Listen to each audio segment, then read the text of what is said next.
I wish you all a good day. There's a story I want to tell you, one that takes place in 3 homes scattered across America on the same cold November evening in 2023. The people inside never met, never spoke, never even knew the others existed, and yet at the same hour, each of them set one extra place at the table for someone who wasn't coming home. Now, let's begin. The first home stood at the edge of Jacksonville, North Carolina, where the air still carried the faint scent of salt from the coast. Inside, specialist Maria Cortez moved quietly through her kitchen. Her steps were careful, almost ceremonial. She adjusted each plate until they lined up perfectly. Forks to the left, knives to the right, napkins folded with disciplined precision.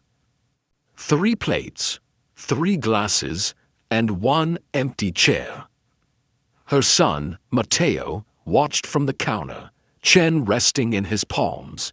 He asked softly if they were waiting for him again. Maria didn't answer right away. She was lighting the candle in front of the empty seat. The flame caught, flickered, then steadied. Only then did she nod. "Yes, honey," she confirmed. "We are." Mateo frowned. "But Dad's not coming back, right?" he asked. Her voice barely rose above the match's hiss. "No," she replied, "but that doesn't mean he's gone." He blinked, asking how that worked. She smiled, tired and gentle. "We keep a place for him," she explained. "That's how." Outside, the town's Remembrance Day procession was winding down. Brass bands, flags, the last echo of drums fading down Main Street. Maria didn't go this year. The noise still sat wrong in her chest. Instead, she set the candle beside the plate, sat across from it, and folded her hands. The flame swayed between them, small and bright, like a heartbeat that refused to stop. Hundreds of miles north, near Cleveland, Ohio, a man named Frank Dorsey was setting his own table. He was 75, a retired corpsman from that overseas tour in 1968. His house smelled of pipe tobacco and dust. Every year on this night, he cooked the same thing: beef stew, cornbread, a glass of cheap red wine. He set a second place across from him. The chair remained empty, a folded napkin and a faded specialist patch resting on the plate. Frank poured the wine, but didn't drink. He looked at the patch a long time, then said, half under his breath, "Evening, Joe." The radiator hissed in reply. The clock ticked too loudly on the wall. He smiled sadly, murmuring that you would think time would have run out of ways to remind him. His hands trembled slightly as he reached across the table, tracing the outline of the patch. The same patch Joe had stitched to his sleeve before that city posting fell apart completely. Frank leaned back in his chair, exhaling slow. He acknowledged that he didn't save him. Still saving his seat, though. The ticking filled the silence, steady and relentless. Out west, in a small apartment on the outskirts of Denver, Colorado, Ethan Kwan stood in his kitchen, staring at 2 mugs on the counter. He was 29, recently returned to civilian life, still slept in the corner of his bed out of habit. He poured coffee into both mugs, though only one would be touched. The other sat untouched beside a photograph, 2 servicemen in dusty uniforms, laughing at something off camera. Ethan traced a finger over his friend's face in the photo, the one who wasn't here to drink anymore. "Happy Remembrance Day, Luke," he whispered, "still buying your round." The apartment hummed faintly. Fridge, pipes, city outside. But under it all was the same rhythm as the others. A clock on the wall. Tick, tick, tick. Ethan carried both mugs to the table and set one across from him. He hesitated, then clinked his cup softly against the empty one. To the ones who made it, he murmured, and the ones who didn't. Steam rose from his cup, curling through the candlelight before dissolving into nothing. 3 homes, 3 tables, 3 chairs left open. Each for a different reason, each for the same kind of love. Maria and Matteo ate in the quiet glow of the candle. The boy kept glancing at the empty chair, then at his mother, then back again, like he half expected the air to move. At last, he broke the silence, asking his mom if Dad would know if they kept the chair forever. Maria's eyes softened. "He already does," she assured him. Frank's stew went cold, untouched. He sat staring at the flickering TV across the room. News footage of processions, flags waving, speeches about honor and sacrifice. He turned the TV off. The silence was better. He looked at the chair across from him. "I still see you, you stubborn fellow," he muttered. "Every time I close my eyes." Then he laughed once, dry and tired. "Guess that means you won." In Denver, Ethan sat alone in the dim blue of early night. His phone buzzed, a message from his unit's group chat. It was a meet-up reminder for tonight. "Don't skip out, man," it read. "You know we hate drinking without you." He stared at it a long time, then glanced at the empty chair. The coffee on the other side of the table had gone cold, but the air around it felt warm somehow. Ethan nodded. "Yeah, okay." He grabbed his coat, left both mugs where they were, and stepped out into the cold. The camera would drift back now, slow and quiet, revealing each home in turn. Maria, head bowed, candlelight painting her face in gold. Frank, hands folded over the empty seat across from him. Ethan, walking alone under the orange glow of a streetlight. 3 different lives, 3 different losses, bound by the same small act, leaving room for someone who never really left. And as the frame widened, the sound of all 3 clocks merged into one rhythm, soft, steady, human. Tick, tick, tick. A heartbeat across miles. Outside, the November evening deepened. Streetlights flickered on across 3 states, and behind every one of those glowing windows, someone sat remembering. The cables were still set, the chairs still waiting, but the stories behind them began to stir. In Jacksonville, Maria Cortez washed the dishes while Mateo built a small fort out of folded napkins at the table. The candles still burned beside the empty plate. He asked quietly what his dad was like when she met him. Her hands slowed in the sink. The question caught her like a sharp memory she thought she'd already addressed.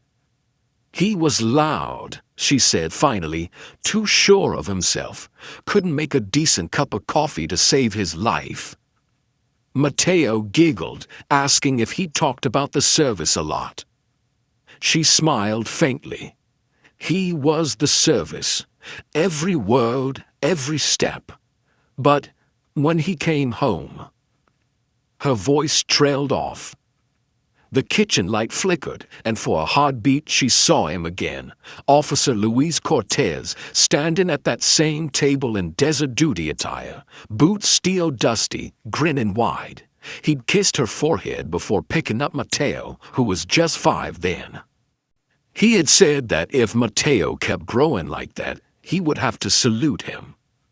Then, an image she could never hold still, the day the formal messengers came to the door, uniforms pressed, faces wrong. She blinked, and the present rushed back in.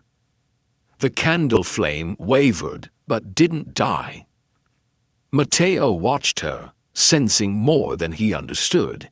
He guessed she missed him every day. She nodded, every breath. Then, after a long silence, she added that we keep the chair for what he taught us, to show up, even when you can't. In Cleveland, Frank Dorsey sat in his recliner, the tape from that posting still spinning on the small cassette deck. The sound was muffled now, radio static, wind, voices laughing through distance. He closed his eyes, and time folded back. That city posting, 1968. The streets were smoked and noise. He'd been 21, kneeling beside Joe under a half-collapsed wall, hands slick with the wetness and rain. Joe had a bad injury, and still he tried to joke. He told Frankie not to mess up his patch. It took him a week to sew that straight. Frank had pressed down hard, shouting for aid, for a specialist, for anything, but the city just roared. The memory stuttered like a film reel burned at the edges. Back in his chair, he opened his eyes to the ticking clock. He looked at the specialist patch on the table and whispered that it was still straight, buddy. He took a long sip of cold wine. They said he passed quick. They lied. He went talking. Always did. He reached for the phone beside him, his daughter's number on speed dial. His thumb hovered over the button. He could call. He could tell her. But what would he say? That the departed still sit at the table if you set a chair for them. That sometimes the silence in a house is the only company left that doesn't ask for explanations. Instead, he lowered the phone and said softly to the air, "Happy Remembrance Day, Joe." In Denver, Ethan Kwan sat in the back of a dim bar lit by TV screens and neon beer signs. He hadn't planned to come, but the message from his unit's group chat had tugged him out of the apartment. Around him, half a dozen men and women in various stages of uniform and civvies laughed, clinked bottles, tried too hard to sound fine. Someone spotted him. "Hey, Kwan, about time you showed." He nodded, managing a small smile. He couldn't let them drink all the cheap stuff without him. They laughed, the sound too bright for the weight behind it. At the bar's end, someone raised a glass to the ones who couldn't make it home. Everyone echoed, "To them." Ethan raised his glass too, but the motion slowed halfway. For a moment, the chatter blurred, replaced by a flash of desert light and the sound of shouting. He saw Luke, his best friend, sitting across the vehicle, grinning mid-sentence. Then the impact. Then sand. Then nothing. The glass in his hand trembled. He set it down carefully before it spilled. He exhaled, the noise of the bar fading back into focus. His friend Torres clapped him on the shoulder, asking if he was all right. Ethan nodded. "Yeah, just thinking." Torres smiled gently. "That's the worst habit to have tonight." A thread between them. Across 3 homes, the same sound pulsed quietly in the background, an invisible metronome of memory. In North Carolina, Maria blew out her candle but left the chair untouched. In Ohio, Frank rewound his tape and let it play again, softer this time. In Colorado, Ethan slipped out of the bar and stood under the night sky, the city humming around him. None of them knew why, but at that same moment, each of them raised a hand, Maria resting hers on the empty chair, Frank on the faded patch, Ethan against his chest. 3 gestures, 3 different hearts, 1 rhythm. The camera would move through each house like a slow breath. Maria's candle flickering against a framed photo of Luis in his dress uniform. Frank's reflection in the wine glass, his eyes young again for half a second. Ethan's breath fogging the Denver air, the streetlight haloing him in pale gold. Then, beneath it all, A faint heartbeat sound, slow, steady, bridging their spaces like a thread through fabric. Mariah turned off the kitchen light and whispered, "Good night, my love." Frank let the tape stop mid-laughter and said, "See you tomorrow, Joe." Ethan looked up at the sky and murmured, "Still got your chair, Luke."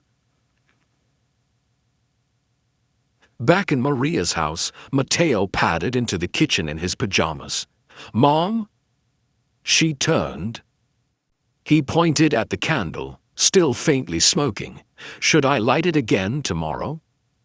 Maria knelt, kissed the top of his head. "Every year," she said, "as long as you can remember." He nodded, serious, the kind of solemn only a child can manage.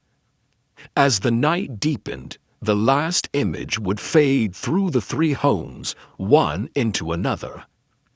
An empty chair, a folded napkin, a cooling cup of coffee. Each lit by the same pale moonlight, each holding its own silence. And together, forming something whole. The night deepened. Across 3 states, the lights dimmed one by one, until only the candles, the clocks, and the memories remained. And in that hour between midnight and morning, when the air turns thin and the heart turns honest, each of them faced what the empty chair really meant. Maria woke before dawn to the sound of rain tapping the window. The candle had burned to its end, leaving a small circle of wax beside the untouched plate. She sat at the table again, robe wrapped tight, staring at that chair. 6 years since that last posting, 6 years since the knock, and still, every Remembrance Day, she set that chair like he might walk through the door. This morning, though, the silence pressed differently, not heavy, expectant, like something inside her was waiting for permission to move. She whispered, asking if he would tell her to stop doing this. The answer, as always, was memory. Louis laughing, grease on his fingers as he repaired their old pickup before leaving. Louis kissing her once in the driveway and saying not to wait on him to leave. She'd never known if that was an order or a plea. Now, watching the candle's last ember fade, she whispered, "All right, serviceman, message received." She didn't clear the chair, but she did set a second candle beside the first, one for him, one for every name he'd carried on his lips. For the first time in years, she didn't feel like she was waiting. She felt like she was continuing. In Cleveland, the storm had reached him too.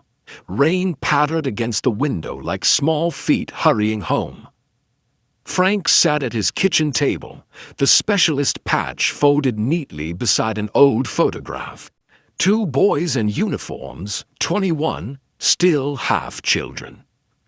He'd kept something else hidden all these years, a letter he'd written in 1970 and never mailed. He unfolded it now, the paper soft with time. It started, "Hey kid." It said they claimed he went quick, but Frank knew that wasn't true. He was there. Joe didn't go quick. He fought it. He made Frank swear to keep his mother out of it, a promise Frank kept, perhaps too long. Frank wrote that he thought if he stayed quiet, the noise would stop. But it never did. It just got lonely. "So here's me saying it now," the letter concluded. "I'm still at the table, Joe, still saving you a seat. But I think it's time we both stand up." It was signed Frank. He laid the letter on the empty plate, the paper trembling under his old hands. "Guess I finally said it," he murmured. Then, almost shyly, he lifted the specialist patch and pinned it to his own chest again. The fabric was thin, but it held. He raised his glass, cold wine, flat but honest, and said, "To you, Joe, and to whoever sits next." The rain outside softened. Denver. The city was still asleep, the streetlights flickering under the drizzle. Ethan sat on the curb outside his building, hood up, phone in hand. His reflection blinked back from the wet pavement. He scrolled through his contacts, his old squad, the group chat, his sister, the support hotline. His thumb hesitated over the last one. He'd never called it before. He thought of Luke's voice, the way he used to joke about their futures. He'd said Ethan would get out first and that he should do something good, something quiet.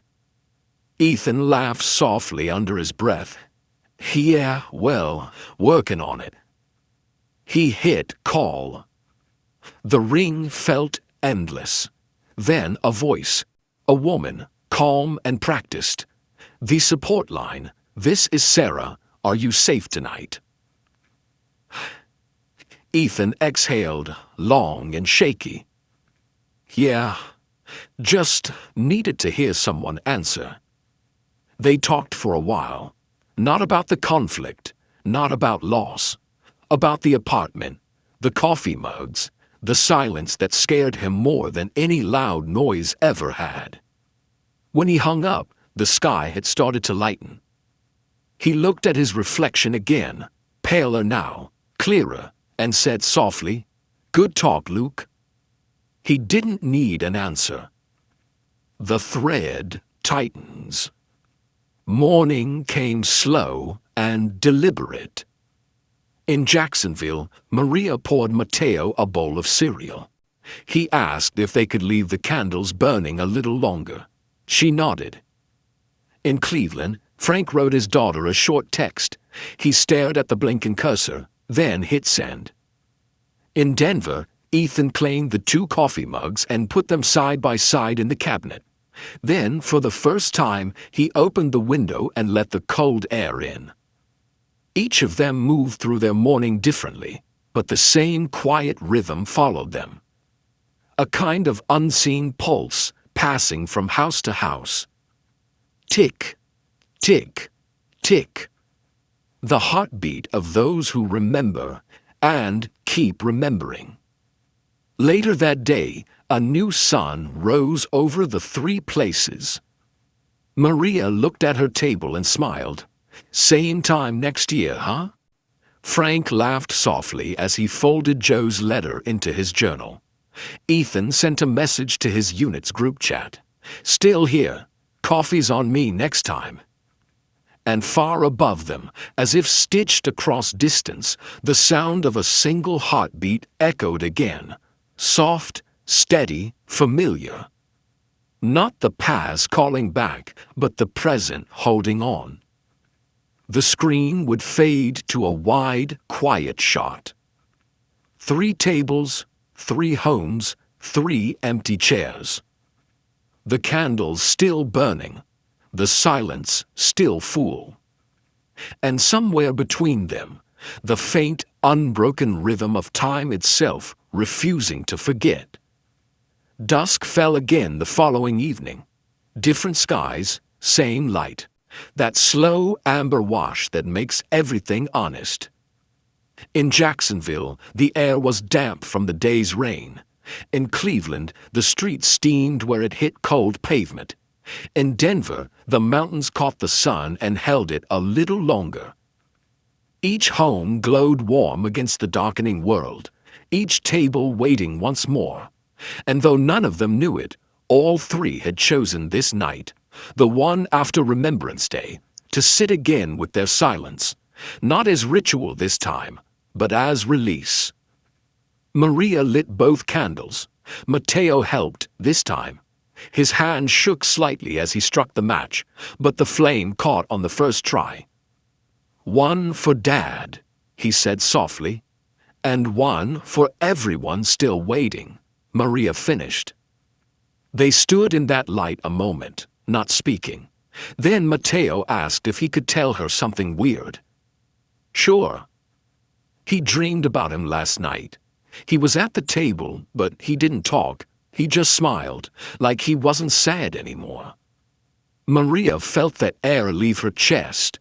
Maybe that means he's proud of you. Or you, Mateo said. Maybe both. She laughed through her tears. Yeah, maybe both. They ate quietly, and when they finished, she didn't clear the chair this time. She just let the candles burn. For the first time, the light didn't look lonely. It looked shared. In Ohio, Frank had dressed up. Clean shirt, pressed pants, the specialist patch still pinned to his chest. He'd cooked the same meal, stew and cornbread, but this time 2 plates, one for him, one for his daughter. When she arrived, she froze at the doorway, eyes darting between the place settings and the old man she hadn't seen in months. "Dad," she said, hesitant, "what's all this?" He smiled, shy and genuine. "Dinner. Been a long time since this table had 2 people at it." They ate slow. She asked about the patch. He told her about Joe. Not the sanitized story, the real one. The noise, the fear, the laugh that still lived in his head. When he finished, she reached across the table and took his hand. She wished she had known sooner. He squeezed back. "You do now. That's enough." After she left, he poured the last of the wine, raised his glass to the empty chair, and said, "Guess we finally made room." Then, instead of pouring the glass into the sink as he'd done every year before, he drank it, all of it, and smiled. In Denver, Ethan stood outside a small cafe downtown, a servicemen's meetup he'd promised to attend but nearly didn't. Through the window he saw them, 6 men and women at a long table, laughing, hands moving like they were telling old stories that finally didn't hurt to tell. He hesitated at the door. The noise, the closeness, the unknown of being seen. Then he thought of Luke's voice. "You'll get out first, man. Do something quiet but real." He pushed the door open. Someone spotted him. "Hey, Quan, you made it." He nodded, sat down, and for a heartbeat, his throat closed. Then the laughter drew him in, and he found himself talking, eating, listening. Halfway through the evening, a serviceman at the end of the table stood and raised a glass. "To the ones who couldn't make it home," he said. Ethan raised his, voice steady. "And to the ones who still are." The convergence. 3 tables, 3 lives, 3 lights still burning. The camera would move slowly between them, Maria and her son, heads bowed over candlelight. Frank clearing dishes while his daughter laughs. Ethan surrounded by people, the noise warm and full. And as it moved, their worlds began to blur at the edges. 3 separate homes dissolving into one shared space, one long table stretching through light and distance. At its center, the 3 empty chairs, no longer symbols of loss, but of connection, placeholders for the bond that outlived each difficult tour, each silence, each generation. The air shimmered faintly, as though the room were holding its breath. Then, the sound. Soft, steady, familiar. A heartbeat. One pulse, rising and falling, bridging the distance between them. Maria looked up first, eyes drawn to something unseen. Frank froze mid-step, hands stilling on the back of the chair. Ethan stopped laughing, head turning slightly as if hearing someone call his name. None of them spoke. They didn't have to. They all felt it, that shared hum, that invisible recognition. We are not alone. The heartbeat faded into the sound of rain outside, blending with the rhythm of life returning to normal. Maria blew out her candles. Frank turned off his light. Ethan stepped into the night, coat collar pulled high, breath rising in small clouds. And yet, In the silence after each of them moved on, the faint pulse remained, unseen but steady. Final image of the climax. A long shot from above, drifting through the night. Jacksonville, warm window light glowing against rain. Cleveland, yellow lamplight soft on old glass. Denver, a cafe window spilling laughter into the dark. 3 small lights, 1 shared warmth. As the frame widened, the sound of the clocks in each home merged into one rhythm. Not ticking now, breathing. And under that breath, one whisper carried across distance, across generations. Save a seat. Morning came soft and pale. Rain had passed in the night, leaving everything washed and still. Across the country, the same gray light touched 3 windows, 3 homes that had changed quietly in the span of a single day. In Jacksonville, Maria stood at the table, the candles now melted into small silver puddles. Mateo sat beside her, tracing circles in the wax with a fingertip. He asked if he should set it again next year. She smiled. Yes, but don't wait for me to tell you when. You'll know. He tilted his head. What if I forget? She crouched down beside him, brushing his hair from his face. You won't. The heart remembers things the mind lets slip. She reached for the empty chair and ran a palm over the backrest, slow and sure.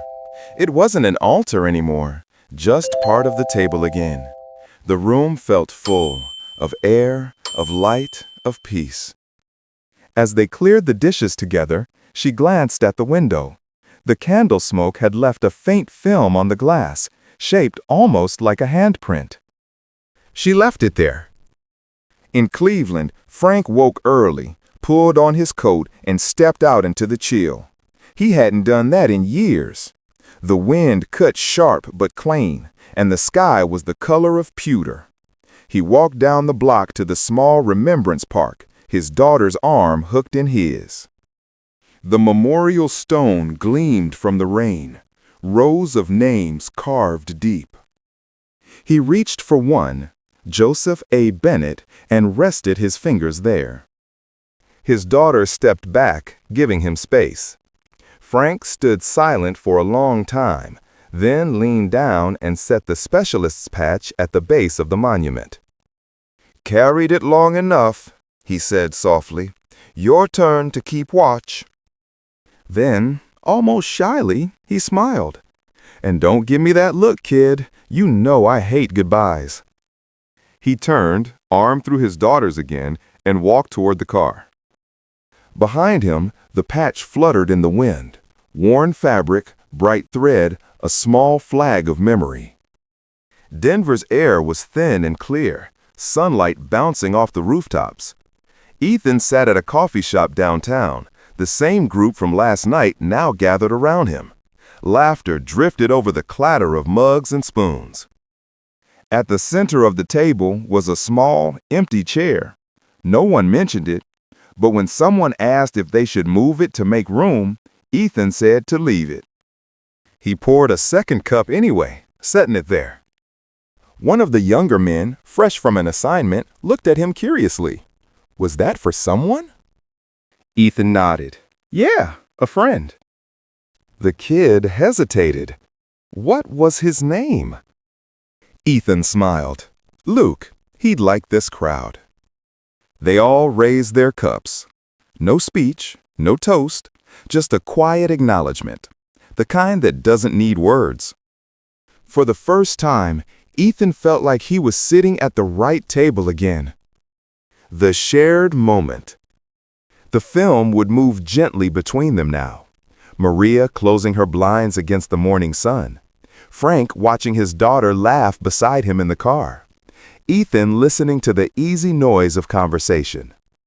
3 people in 3 cities, no longer waiting, no longer bound by grief, but by continuation. Their homes, Jacksonville, Cleveland, Denver would fade into one another until all three tables aligned in the same frame. At the far end of that long blended table, the empty chairs remained. Lit softly, waiting, not for return, but for remembrance. In Jacksonville, Mateo places a small drawing on the empty chair before school, a crayon serviceman saluting a candle flame. In Cleveland, a breeze tips the specialist patch against the stone, its shadow stretching long in the morning light. In Denver, a second cup of coffee steams gently, untouched but alive with heat.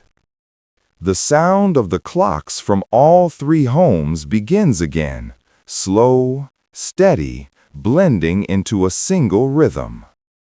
Tick, tick, tick. Then, gradually, the ticking fades into something else. A heartbeat. Warm, low, alive. Final scene. The camera drifts back through each home, every table empty now, sunlight breaking through the windows.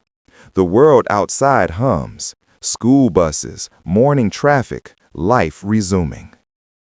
But in the air, faint as breath, a whisper carries between them all. Save a seat.